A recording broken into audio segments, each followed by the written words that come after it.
Hello friends, मैं Prakash Kumar Singh, industrial consultant. आज हम आपको इस वीडियो में बताएंगे लेबर डिपार्टमेंट ऑफ बिहार के कुछ नियम के बारे में। जैसे कि हम पहले भी आपको वीडियो में बताते आ रहे हैं, जो अगर आप लेबर डिपार्टमेंट में अगर आप काम करने वाले मजदूर हैं या आज आप अपने यहाँ किसी मजदूर को काम करवाते हैं, मतलब कोई एम्प्लॉई हो या कोई एम्प्लॉयर हो, मतलब काम करवाने वाले लोग हो या काम करने वाले लोग हो, दोनों को लेबर लाइसेंस लेना क्यों जरूरी है और दोनों को लेबर की पोर्टल पे रजिस्टर्ड होना क्यों जरूरी है, इसके बारे में आज हम डिटेल से बताएंगे।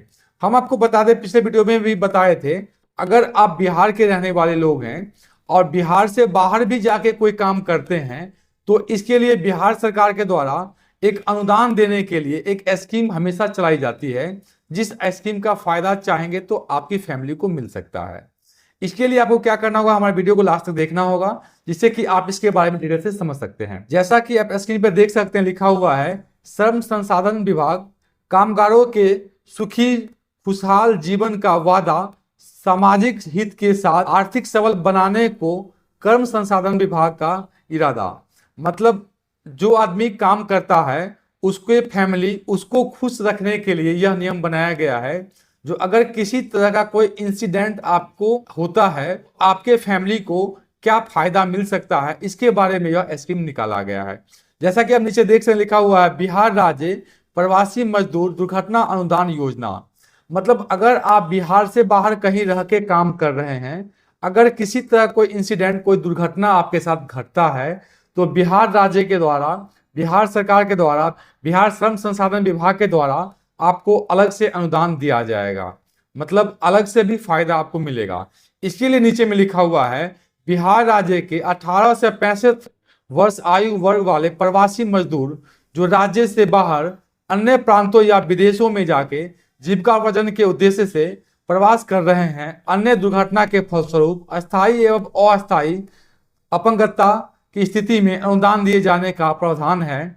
साथ ही दुर्घटना आश्रित को आर्थिक सहायता प्रदान की जाती है। मतलब आप समझ सकते हैं, इसमें लिखा हुआ है, जैसे कि हम आपको बता भी रहे थे, अगर आप बिहार के रहने वाले हैं, बिहार से बाहर जाके अगर आप जॉब करते हैं, कोई काम कर रहे हैं, और अगर आप श्रम संसाधन विभाग के पोर्टल पे अपने आप को रजिस्टर्ड किए हुए हैं, अगर किसी तरह का कोई वहां दुर्घटना होता है, अगर उसमें आपकी मृत्यु हो जाए या किसी तरह का कोई आपकी हाथ पैर कट जाए जिससे कि आप लाचार बन सकते हैं, तो आपको वैसे स्थिति में बिहार सरकार के द्वारा आपको अलग से अनुदान दिया जाएगा। जैसे कि नीचे आप देख सकते हैं, अनुदान का जो राशि है, दुर्घटना या मृत्यु की स्थिति में 2 लाख रुपए आपको मिलेगा, आपके फैमिली को मिलेगा। उसके बाद लिखा हुआ है अस्थायी पूर्ण अपंगता की स्थिति में 1 लाख रुपया मिलेगा। उसका लिखा हुआ अस्थायी आंशिक अपंगता की स्थिति में 50,000 रुपया मिलेगा। मतलब अपंगता भी कई तरह का होता है, जैसे कि अगर आपका एक साइड का पूरा काम करना बंद कर दिया, हाथ पैर दोनों आपका डैमेज हो गया या दोनों पैर हो गया या दोनों हाथ हो जाता है, उसको बोलते हैं अस्थायी पूर्ण अपंगता, मतलब आपको पूर्ण तरह से अपंग हो गए हैं। दूसरा, आपका अगर कोई एक पैर, कोई एक हाथ या कोई ऐसा एक पार्ट में प्रॉब्लम हो रहा है तो उसको बोलते हैं स्थायी आंशिक अपंगता। तो इस कैटेगरी में आपको 50,000 की राशि मिलेगा।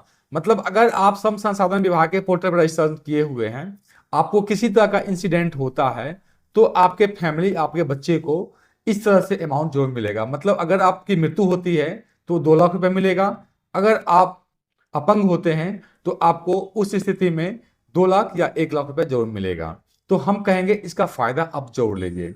दूसरे तरफ देख सकते हैं, लिखा हुआ है दुर्घटना का स्वरूप। अगर आपका दुर्घटना रेल एवं सड़क दुर्घटना, विद्युत स्पर्शघात या शवदंश, या लिखा हुआ आग जली, पेड़ या भवन का गिरना, जंगली जानवरों का आक्रमण, आतंकवादियों की आपराधिक अतिक्रमण या स्वयं से लगाया गया चोट एवं आत्महत्या, नशे के कारण लगा चोट और मृत्यु एवं आपराधिक गतिविधियों में हुए क्षति और मृत्यु इस योजना के अंतर्गत शामिल नहीं किया जाएगा।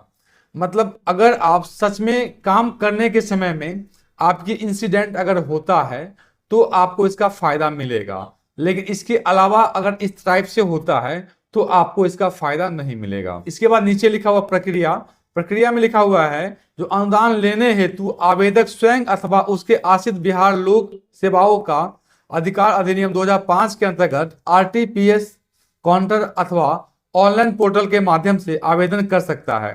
प्रखंड विकास पदाधिकारी से प्राप्त अनुशंसा के आलोक में श्रम अधीक्षक के माध्यम से जिलाधिकारी द्वारा आवेदन स्वीकृत किया जाता है। सभी जिले के श्रम अधीक्षक योजना के प्रभारी पदाधिकारी होते हैं। आवेदन का निपटारा 44 दिन में किया जाता है। हम आपको बता दें, जैसे कि हम आपको बता रहे थे, अगर आप अपने आप को श्रम संसाधन विभाग के पोर्टल पे रजिस्टर्ड करते हैं और बिहार से बाहर या बिहार में भी कहीं पे आप काम कर रहे हैं और वहां पे काम करने के समय में आपके साथ किसी तरह कोई इंसिडेंट होता है, तो आपको ये फायदा मिल सकता है। तो आपको ये फायदा जरूर लेना चाहिए। हम आपको कई सारे वीडियो में इसके बारे में डिटेल से भी बताए हुए हैं, लेकिन अभी बिहार सरकार के द्वारा आज ही नोटिफिकेशन दिया गया है, इसलिए हम इसके बारे में आज डिटेल से फिर से आपको बता दिए। अगर आपको श्रम संसाधन पोर्टल से जुड़े हुए या श्रम संसाधन विभाग से जुड़े हुए किसी भी तरह का कोई दिक्कत हो रहा है, तो आप हमें कमेंट के जरिए जरूर पूछ सकते हैं, जिससे कि एक्सपर्ट का टीम आपको 24/7 आपका मदद कर सकता है। अगर आपको हमारे वीडियो अच्छा लगा तो लाइक से सब्सक्राइब करें। हमारे वीडियो को देखने के लिए बहुत बहुत धन्यवाद।